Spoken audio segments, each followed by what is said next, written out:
Bismillahirrahmanirrahim.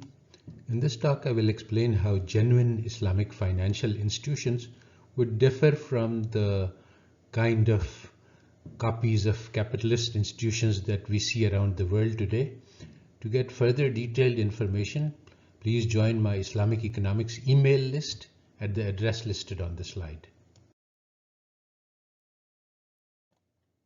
We begin with the fundamental question, what are institutions? One way to think about institutions is to say that these are embodiments of collective goals of a society. What exactly does this mean? Well, if we as a group want to achieve something, there has to be some method of trying to do so, and that is an institution which is created to allow us to achieve this goal. So if the intention is the spirit, the institution is the body.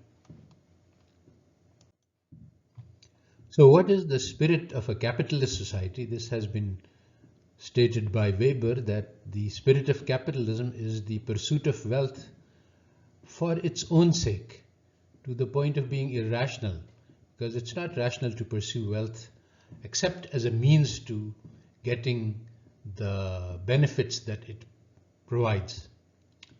Now, banks are the institutions which make this possible. They allow you to accumulate money. Otherwise, it would be hard to just keep piles of cash at your home. It is not often realized that there was a great transformation in European thought which replaced the biblical value that love of money is the root of all evil with its exact opposite, that lack of money is the root of all evil. And so when this spirit changed, then the institutions also changed. So it is recorded in history that in the 16th century, the Christians were not involved in banking or in money lending.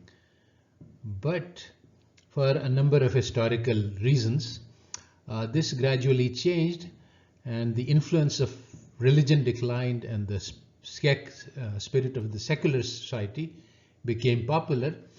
And so pursuit of wealth became permissible or desirable, even though it is against Christian ethics. And so in the 17th century, at the end of the 17th century, the Bank of England was set up, and ultimately by the 18th century, money making was considered perfectly acceptable by all.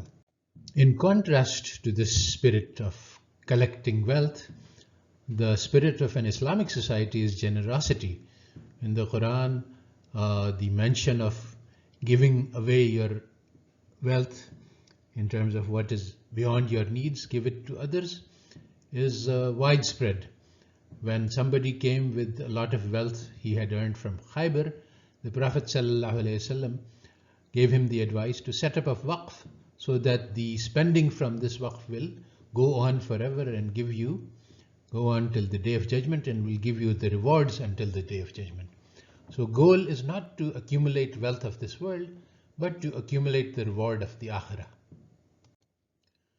For 1,000 centuries, Muslims implemented this spirit by creating waqf. There were no banks in Islamic society, but there were 1/3 of the land in the Ottoman Empire was devoted to waqf, and these were doing all sorts of socially beneficial activities, taking care of widows and orphans and education and health.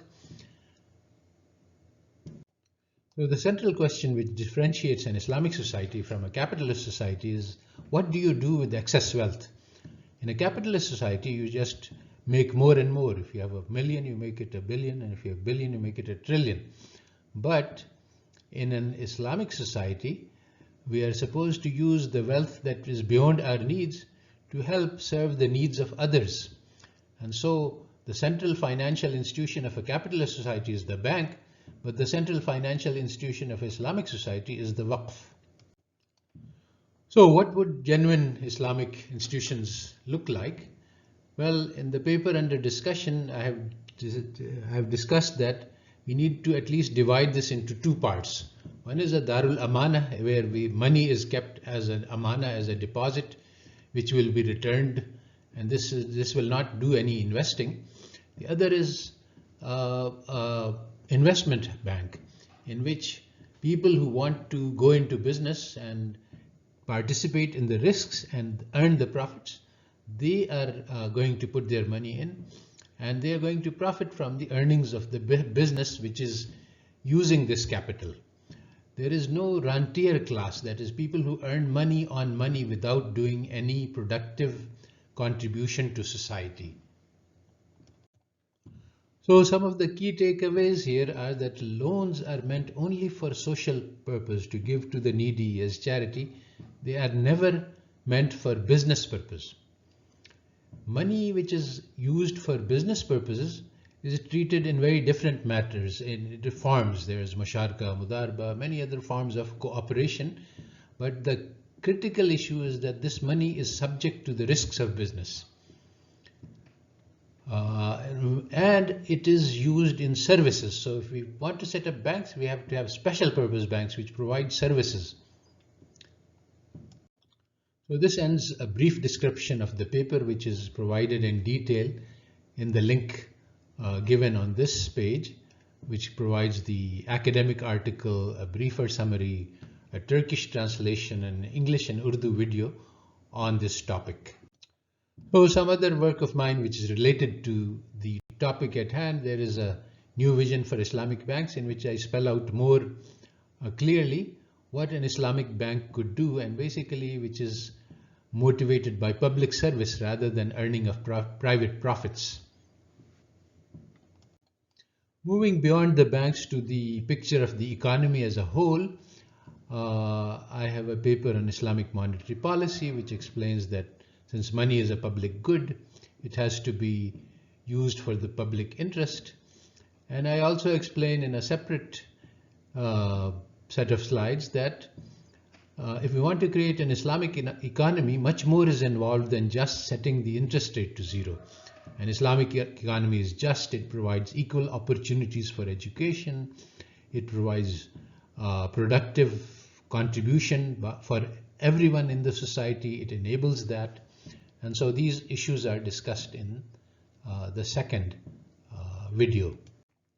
Finally, I've just published a book on Islamic economics as being the opposite of capitalist economics, and this is currently available on Amazon. The basic point is that many people think that capitalist economics and Islamic economics are roughly the same with minor differences in terms of zakat and prohibition of interest. I am trying to show that no, these are in diametric opposition to each other. So this will be offered for free for a brief period for publicity.